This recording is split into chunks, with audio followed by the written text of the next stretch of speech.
I hope you'll find this on a local bookshelf and follow along.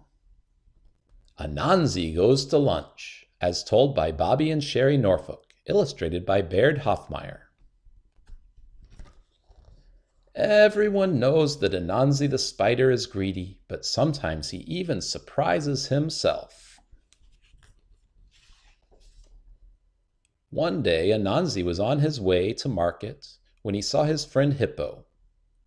"Good day, Anansi," bellowed Hippo. "I was hoping to run into you today. We're having a lunch party for some friends. Your favorite of African food.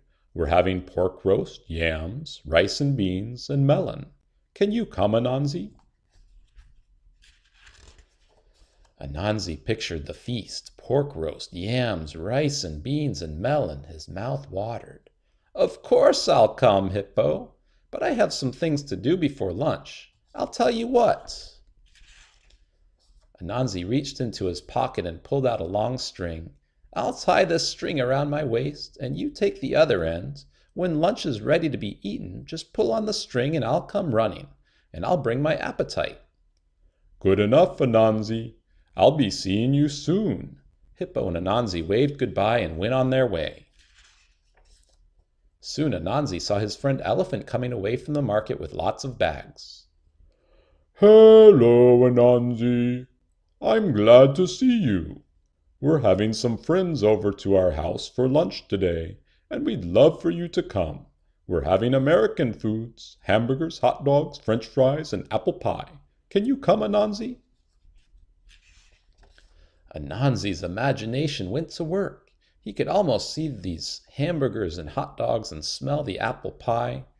Of course he wanted to come, but Anansi had already been invited to Hippo's house, and he wanted pork roast too. He pulled out some more string. "Sure I can come," Anansi answered, "but I have some things to do before lunch. I'll tie this string around my waist, and you take the other end.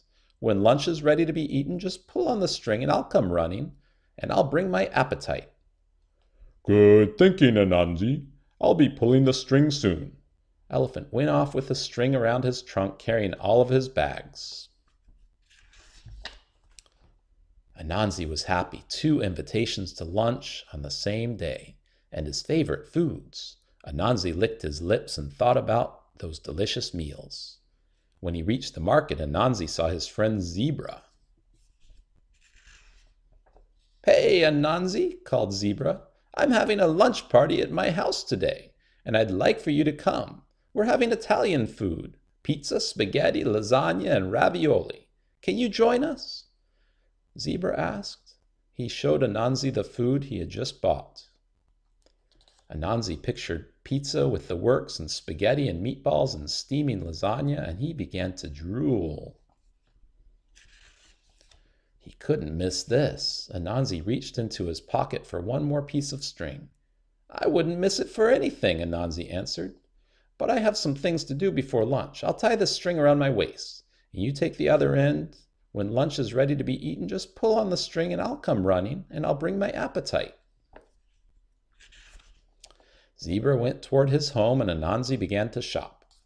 "What a great day! 3 lunch invitations and all my favorite foods. I wonder when lunch will be ready," Anansi thought as he chose fruits and vegetables for dinner. Just as he reached for a big yellow squash, one of the strings began to tighten around his waist, and he got yanked backwards off of his feet. "Oh boy, time to eat," Anansi yelled as he got up off the ground. But just then, yank! Another string was pulled tight, and Anansi went splat right onto his face. "I didn't expect 2 lunches to be ready at the same time," he said, as he got up and dusted himself off. But suddenly, yank! The 3rd string was pulled tight, and Anansi fell down again. Anansi got up and began to shake off the dust when, yank, yank, yank! All 3 strings were pulled tight at the same time. Anansi's waist was being pulled in 3 directions. Anansi was pulled this way and that way until pop, pop, pop, the strings broke one right after the other. Anansi's waist had gotten smaller and smaller until it was no bigger around than a doorknob. As Anansi sat around waiting for his waist to expand again, he had time to think. I guess it's not such a good idea to be so greedy. And that's why Spider has a small waist. The end.